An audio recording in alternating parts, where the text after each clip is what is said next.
पहले आप लोग ये वीडियो देखिए। दोस्तों, जब प्रधानमंत्री जी इनके आगे झुके नतमस्तक किया तब ये शंकराचार्य थे।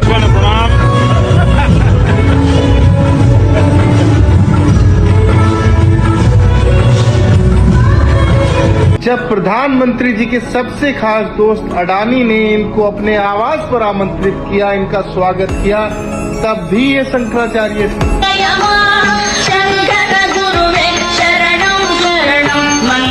लेकिन जैसे ही इन शंकराचार्य ने गोमांस और गो हत्या पर सवाल खड़ा किया, 78 साल से गौ हत्या देश में हिंदू जीने के लिए विनाश हो गया है।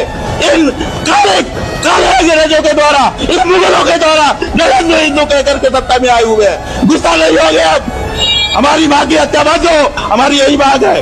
वैसे ही सरकार ने इन पर सवाल खड़ा कर दिया कि आप साबित कीजिए कि आप शंकराचार्य हैं भी या नहीं, वो भी सरकारी नोटिस भेजकर। कि गौ हत्या का मुद्दा उठाने पर भाजपा हमसे कागज मांग रही है। खैर, कागज तो हम लोग भेज ही दे रहे हैं। यानी जब तक आप सरकार के फेवर की बात कीजिए, सरकार की अच्छी जुगलबंदी रखिए, सरकार की मेहर आप पर बरसती रहेगी जैसे बाकी बाबाओं पर बरस रही है। लेकिन जैसे आप सवाल खड़ा करेंगे, सरकार आप पर कार्रवाई करना शुरू कर देंगी, चाहे वे आप शंकराचार्य ही क्यों ना हो, हिंदू धर्म के सबसे बड़े गुरु जिनको भगवान का दर्जा दिया जाता है। ये जो भाजपा की सरकार है, चाहे केंद्र में, चाहे उत्तर प्रदेश में, या चाहे किसी भी दूसरे राज्य में, ये गौ रक्षा नहीं करना चाहती है। ये गौ हत्यारों से चंदा लेने लगी है पार्टी, और गौ हत्या को बढ़ावा दे रही है। इसके कार्यकाल में गौ मांस का निर्यात भारत से बढ़ गया है। तो शंकराचार्य जी का यही कहना है कि जो पार्टी अपने आप को सबसे बड़ी हिंदू पार्टी बताती है, जो कहती है कि हम गाय की रक्षा करेंगे, उनके राज में गो हत्या और बीफ एक्सपोर्ट बढ़ कैसे गया, कैसे भारत दुनिया का दूसरे नंबर का सबसे बड़ा बीफ निर्यातक बन गया।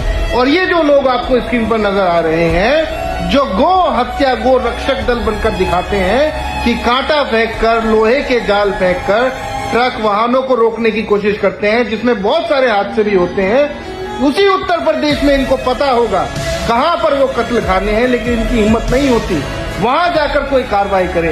ये बेबस लाचार ड्राइवरों को पकड़ते हैं, उनके साथ मारपीट करके हीरोगिरी दिखाते हैं। ये खुद कत्ल खानों में जाकर कुछ नहीं कर सकते, क्योंकि उनको पता है कि कत्ल खाने सरकार और पार्टियों की रहमत पर चलते हैं, क्योंकि यही कत्ल खाने इन पार्टियों को इलेक्टोरल बॉन्ड के थ्रू मोटा मोटा चंदा भिजवाती है। और इसी बात का विरोध शंकराचार्य जी कर रहे हैं, जिसके चलते आज इन्होंने शंकराचार्य जी पर ही सवाल